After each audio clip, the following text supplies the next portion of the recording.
Thanks, Clive. You're watching South East Today. Our top story tonight, the Sussex woman awarded a six-figure settlement after an 8-month diagnosis delay led to both her breasts being removed.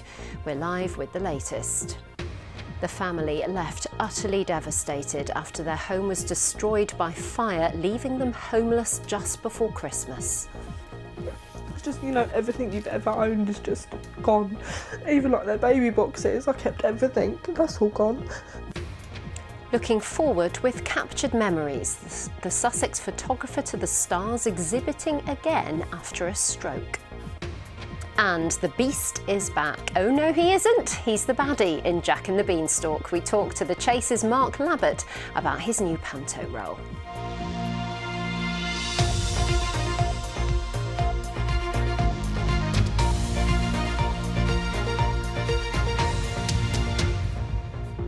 Hello, welcome to the programme. I'm Ellie Crisell. A Sussex woman says she wants lessons to be learned after an 8-month delay in diagnosing breast cancer meant she had to have a double mastectomy. Serena Russo from Worthing was initially told her mammogram results were normal. Her lawyers say a Sussex NHS trust has agreed a 6-figure out-of-court damages settlement, as Hannah Rowe reports. A mother happy with her children. How could she possibly predict what was about to rip through her family's life?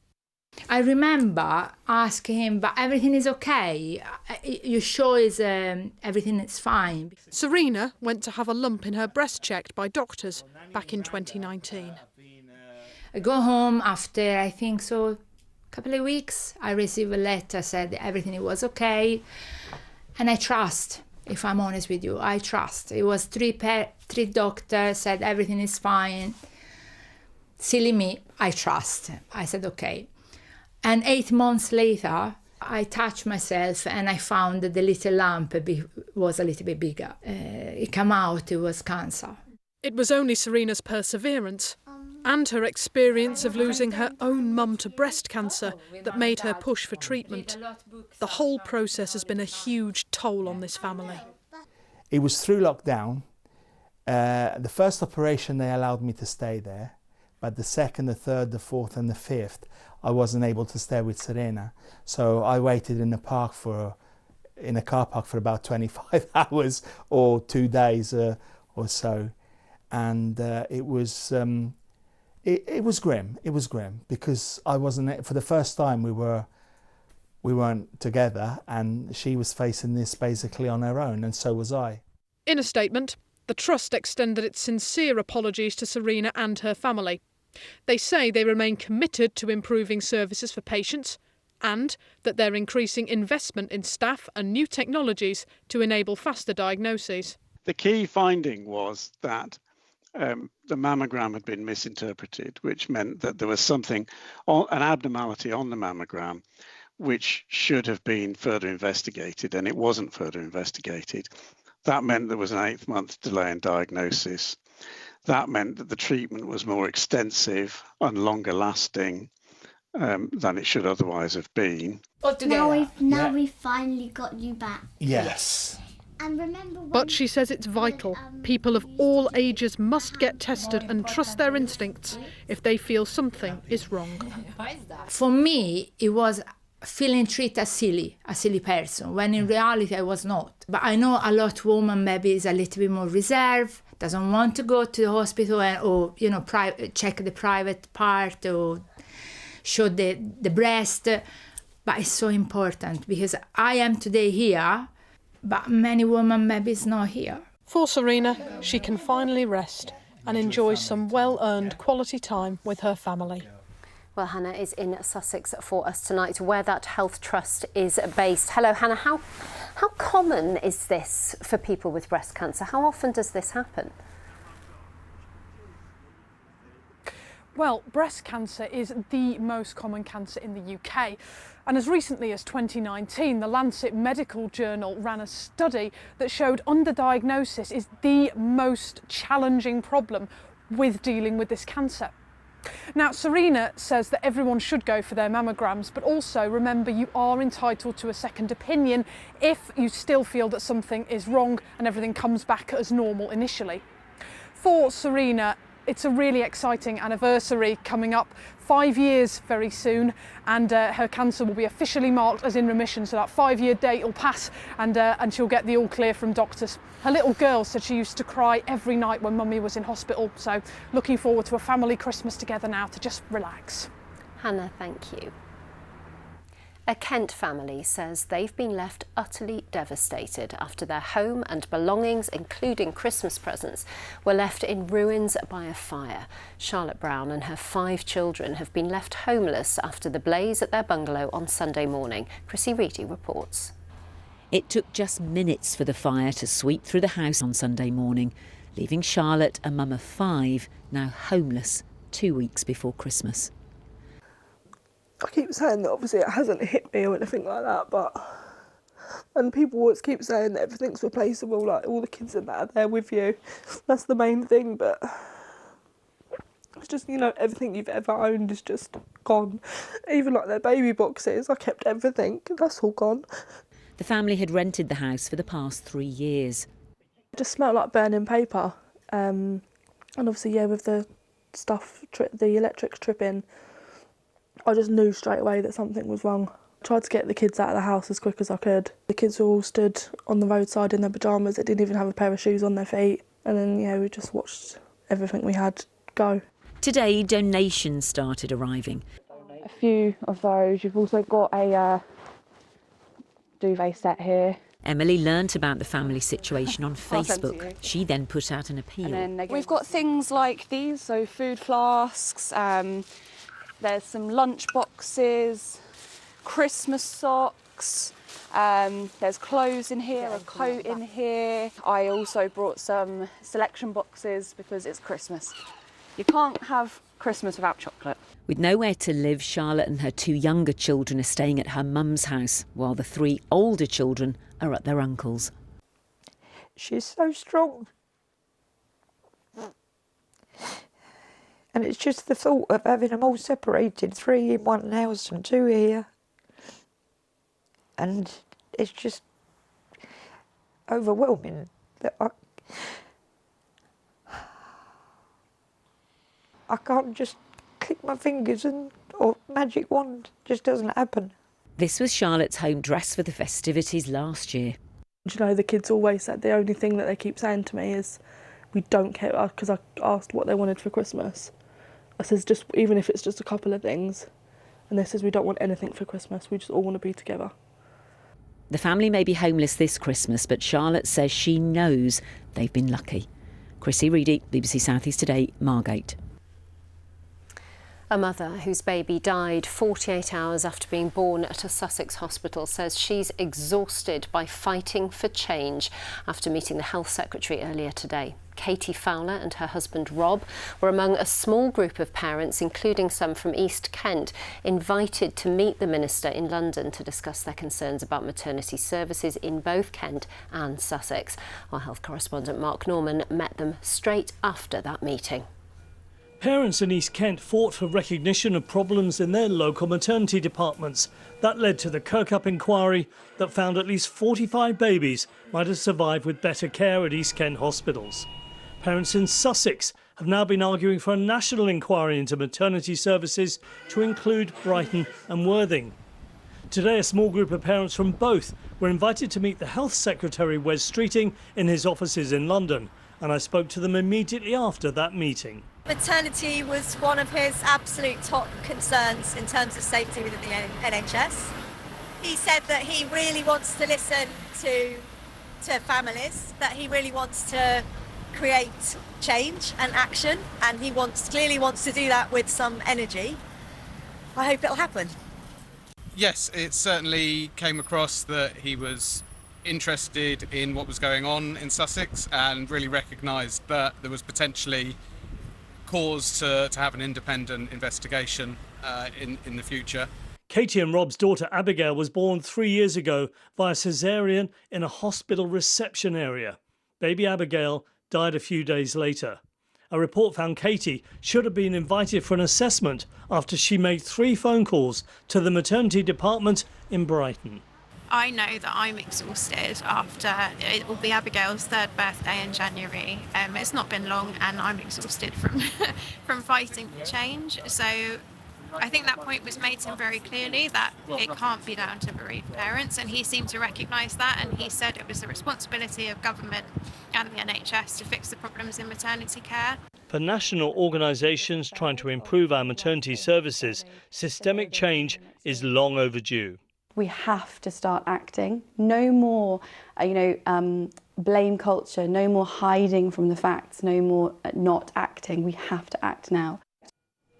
Calls for a national public inquiry into maternity services are growing, and families today were told the government will make a policy announcement shortly. They will be watching very closely the details of that announcement when it happens. Well, Mark joins me now. Mark, do the families feel there's been some progress today? Yeah, they welcome the meeting, but they want to see some action. I think after so many scandals, so many reviews, they would ask, for example, why have Bill Kirkup's recommendations in East Kent for national change not been implemented yet? You know, they'd like to see maybe national policy, maybe a national czar. Could that be Bill Kirkup? You know, maybe there should be this national public inquiry. They also want to see progress in hospitals, and University Hospitals Sussex, who operate Worthing and Brighton, told me today, obviously it's devastating for families, they recognise that, but they try and make maternity departments as safe as possible. They are actually performing much better and better than most departments now because of some of the issues that have happened. But the other issue raised at the meeting was the interference of lawyers, as the families would see it. They say that's dragging the whole system back and making things slow. There's a whole bunch of things they want to see changed, and they hope Wes Streeting will sort of act on his words today. Mark, thank you. An asylum seeker convicted of manslaughter after 4 migrants died as he steered a boat across the Channel has lost his bid to challenge his convictions and sentence. Ibrahim Abbar was sentenced to 9.5 years detention after he piloted the unseaworthy boat between France and the UK in December 2022. A motorist who reached a speed of 130 miles an hour on the M23 near Crawley has been disqualified from driving. Stuart Chandler's McLaren sports car passed an unmarked police vehicle before being pulled over. Chandler was also fined £2,500. A huge convoy of tractors descended on Westminster today as farmers launched their latest protest over the changes to inheritance tax. The farmers, many from the southeast, want the government to reconsider their proposal, warning the changes threaten the future of British farming. Under plans announced in the budget, agricultural assets worth over £1 million will be subject for the first time to a 20% inheritance tax rate. Government research suggests that an average farm last year made a profit of about £45,000, although that may be overstated as it's based on figures that exclude the least profitable farms. The government today reiterated its commitment to the industry, saying it's steadfast, with an extra £343 million announced for the rural community in last month's budget, something farmers say isn't enough. This family farm tax is an attack on farming. It's an attack on our ability to produce food for the nation. British farmers are more than happy to pay tax and contribute like the rest of society, but we can't do that if we can't make any money. It was time to up the ante and park on his front lawn here today with tractors to make a clear message to him, Mr. Starmer, to say we're not going away, this is war, we will win it, and we want to see a U-turn done on the inheritance tax. Well, let's cross over to Westminster to speak to our political editor, Charlotte Wright. Hello, Charlotte. There were dozens of tractors pulled up there today. Yeah, absolutely, loads of them, and they were certainly making an effort to make themselves heard. You could just hear the sound of tractor horns echoing around Parliament for quite a large proportion of the day. And of course, outside on the roads, they were really blocking up the roads, nose to tail, tractors taking part in that protest, which has been organised by farmers from Kent. They say the southeast is particularly affected by this because of the value of the land in the region. And they say they might be asset rich, but they argue they're cash poor, meaning their children would have to sell land in order to pay that inheritance tax. The government disagrees. Here's what the Prime Minister said when he was asked about it at Prime Minister's Questions earlier today. Mr. Speaker, as he knows, we put £5 billion into farming over the next 2 years. That's a record number under the budget. Last week alone, £350 million to support farmers in the United Kingdom. That does contrast with the last government, who was an underspend of £300 million in relation to farmers. In relation to inheritance tax, as he knows, in a typical family case, the threshold is £3 million, and therefore the vast majority of farmers will be unaffected, despite the fear-mongering of the party opposite. So it's pretty clear that the government is not planning a rethink of this policy. The Prime Minister's spokesperson said so today. They argue that the money raised will go towards public services, which we all use. Farmers, though, say that actually this will affect their ability to produce food in this country, and so they say this isn't an issue that they're backing down on. Charlotte, thank you. Now it's creeping up to 10 to 7, a reminder of our top story tonight. A Sussex woman says she wants lessons to be learned after she was awarded damages for an 8-month delay in diagnosing her breast cancer. Serena Russo from Worthing had to undergo a double mastectomy after initially being told her mammogram results were normal. Also in tonight's programme, from beast to baddie, we speak to the Chase's Mark Labbott about his role in Panto this Christmas. And we've got a few more days of the cloudy, damp and drizzly weather. Hopefully, as we head to the weekend, we might start to see something a little brighter. I've got the details later in the programme.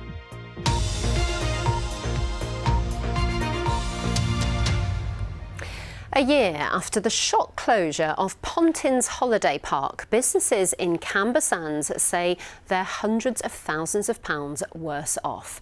The once thriving seaside resort, which welcomed a staggering 80,000 tourists every year, says it's struggling to adapt to the change, which has left a huge hole in the local economy. The holiday park's owners, Britannia Hotels, the District Council and the local MP meet this month. And as Lucinda Adam reports, there are fears that the once iconic Pontins site could become a permanent vacant eyesore. Here we are, boys and girls, we're up in the Crocodile Club, and have we got a lot for you this week.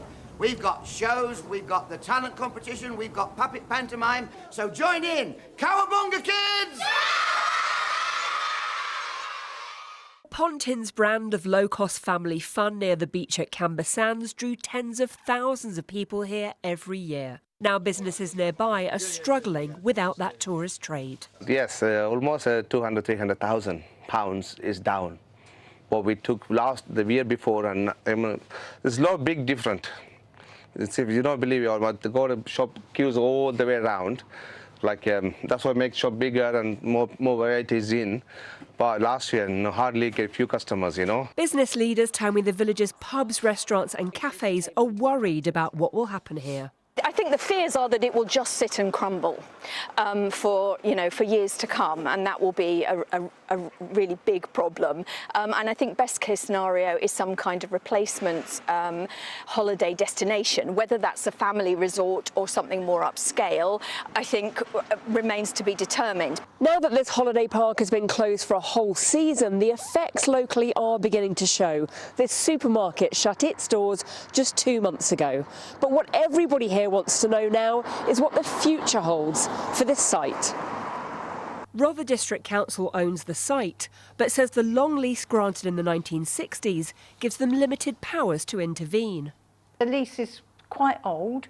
It was made a long time ago with the previous owners of the site, and it's not got some of the modern clauses that you might find in there to deal with the situation quickly. A year on and finally some progress. Pontins owners, Britannia Hotels, have agreed to meet with the council and the local MP later this month. Well, it's no secret to anyone in Camber that the site has been dilapidated for many years and many repairs have not been done during that time. So key will be ensuring that those repairs get done before the site can be reopened in any way. We did contact Britannia Hotels, but they haven't responded so far. Everyone here wants to know when these gates will open again for the tourists to return. Lucinda Adam, BBC South East Today, Camber. Pat Pope is an influential photographer who's worked with Kylie, Sting and David Bowie. But his career was abruptly halted when he suffered a stroke. Now, a new exhibition of his work in Tunbridge Wells is celebrating both his legacy and his ongoing recovery, as Claudia Sabasis reports.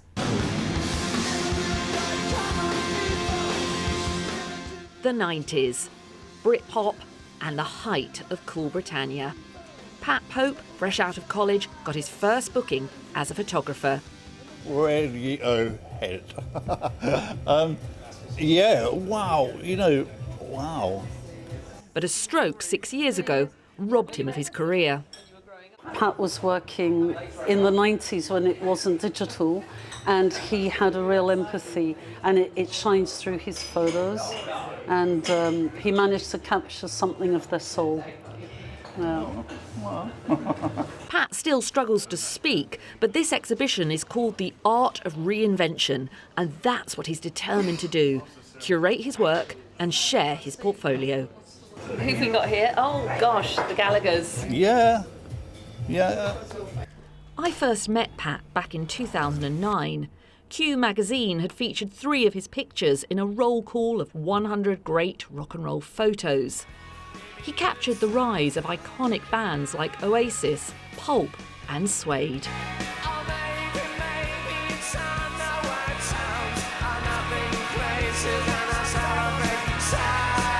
Pat's work has graced the pages of Melody Maker and NME, plus he fulfilled a lifelong dream of photographing his hero, David Bowie. David Bowie was very nerve-wracking. I'd kind of arranged it a few months before, and it was at a festival backstage. And being a particular hero of mine, it was probably the most nerve-wracking of anybody I photographed.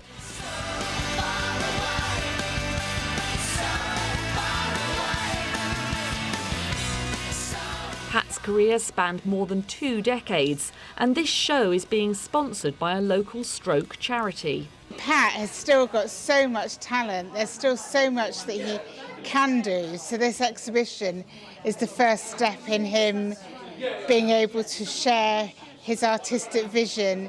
Even though we haven't been able to have conversations, it was really evident to me that he still has that ability to connect with people.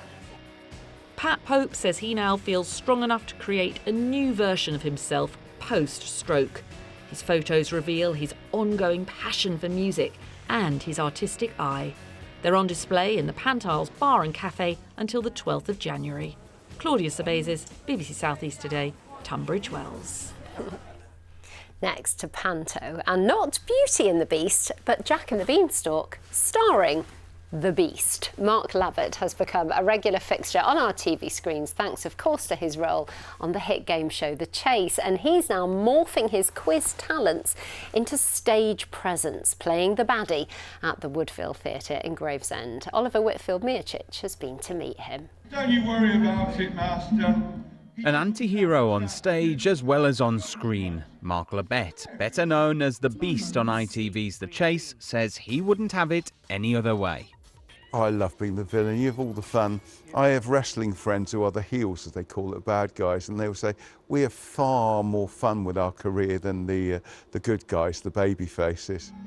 Aren't I brilliant, boys and girls? The Super Quizzer is playing the role of the giant henchman in a production of Jack and the Beanstalk in Gravesend.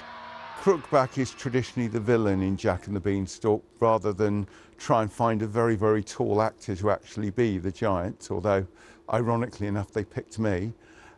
It's a great role. They get to boo and hiss. I want you to scream and shout as loud as you can. And with up to 600 kids attending each time, the audience participation can be deafening. But with no links to the area, what brings Mark to the Woodville Theatre for more than 50 shows? I have no connection to Gravesend, but as a lot of people in my position do, when it's panto season, the producers start casting around for various people where they think, and I've loved it so far. Mark's impressive memory can be seen weekdays on TV and includes an almost encyclopedic recall of facts, so surely it makes remembering the script a doddle. Funny enough, it makes it worse, because I speed read, like I'll go, which is great when you're just trying to pick a fact out, but actually a script, you need to learn it precisely and in order, and I had to slow myself down, and it's fair to say 2 days beforehand it wasn't going in, and then suddenly it did. And I suddenly went, yeah, I know it now. With his lines learnt in just the nick of time, the brainy baddie will appear on stage until the start of January. Over with Mircic, BBC South East Today, Gravesend. Oh, lots of fun. Time now for a look at the weather. Nina is with us. It's been so miserable. I thought you were going to say the weather is not fun at the minute. No, it really isn't. No, exactly. It's grey pictures from our weather watchers. We even had to have the lights on during the day in Deal because of the cloudy skies, and no signs of any change for the next couple of days. We just have to wait until the weekend, where the high is just going to move position and we may start to see something a little brighter developing. But it is all due to the fact that we've got this high pressure stuck across us, the cloud trapped underneath. It's damp and it's drizzly, and as you can see through Friday, that high is just starting to change its position. But in the short term, we've got the cloud with us overnight tonight. Still some patchy light rain and drizzle, but there may just be a few breaks. So temperatures slightly lower tomorrow morning. We're looking at lows of around about 3 to 4 degrees. So not only is it an overcast and cloudy start, but it's a pretty chilly start to the day tomorrow. And then the cloud just rolls in once again. The winds are fairly light through the day tomorrow, but they're still coming down from the northeast. For many places, it will be dry just every now and then. It's just rather damp and drizzly, and similar temperatures compared to today, with afternoon highs of 7 to 8 degrees. We'll keep the thick cloud then as we go through overnight in towards Friday morning. Friday morning maybe not quite as chilly, but I think for many of us temperatures sitting at around about 4 to 5 degrees. But through the day on Friday, even if we do start off with some slightly brighter spells, I think that cloud will eventually win the battle through the afternoon, and we're back to overcast conditions with temperatures of 5 to 6 degrees. Now, I mentioned a bit of a change as we head through the weekend. On Saturday, the cloud is still with us, but there is this very weak cold front which is just drifting its way south, and it tends to give us this window of clearer skies starting Sunday morning with those brighter skies. But you'll notice there is more cloud just waiting to return through the afternoon. But at least it's looking a little brighter from Sunday onwards, and that westerly breeze